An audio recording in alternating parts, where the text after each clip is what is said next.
Hello guys, in this video I'm going to show you how to pay with Bitcoin using Revolut.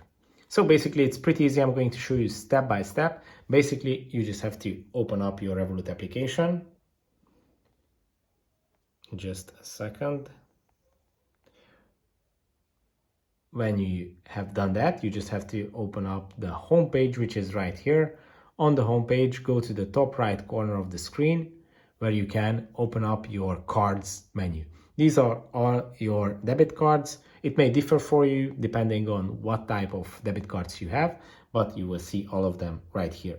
Then just select one of the cards that you have and go to the settings menu. And in the settings menu, choose the first option, which is spend from. And here you can just scroll down and select any cryptocurrencies as well.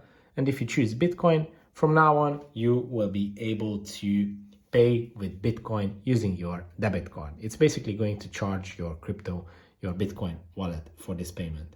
If this video was helpful for you, please consider sending a super thanks donation.